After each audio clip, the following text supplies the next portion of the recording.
The former emergency management director for Sevier County said he was in his teens when he started dabbling in drugs, becoming addicted, but finally finding a way to get out of that addiction, to lead a better life, only to be hit again with one of the worst nights of his life. It's what we all woke up to November 28th, 2016 in Sevier County.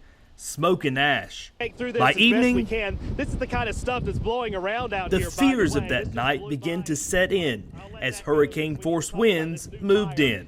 John Matthews learned that day of a fire inside Great Smoky Mountains National Park that had spread to just outside the city limits of Gatlinburg. Until this live shot I did at 5:30 p.m., the fire was behaving as you would expect a fire to at night.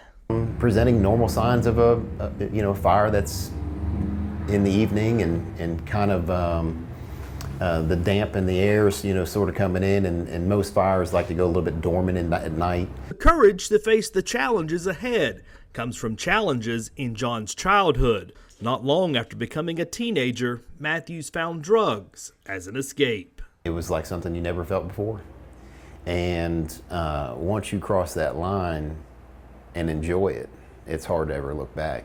He said he hit rock bottom before getting help.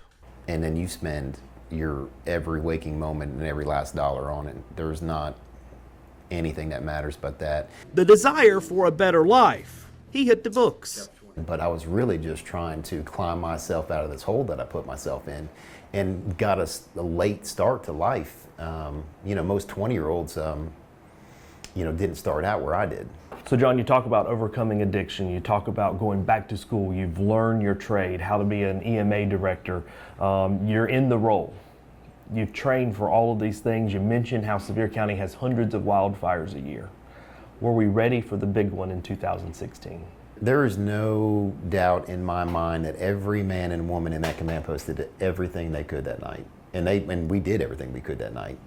With the information we had present, it was just an incident like no other. I mean, it was truly a one-of-a-kind disaster, and that's exactly what a disaster is. Matthews said afterward he was offered multiple EMA jobs across the country, and not only turned them down, but decided to step away from public service altogether. The PTSD was too much. I didn't want to feel like I was leaving my friends, and I wanted to help rebuild back.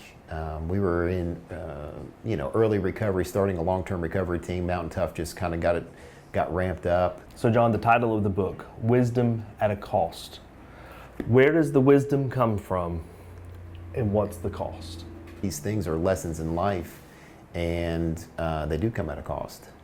And that's essentially what my mindset on this, and of wisdom at a cost, and how that title came about. Wisdom at a Cost by John Matthews, now on sale where books are sold.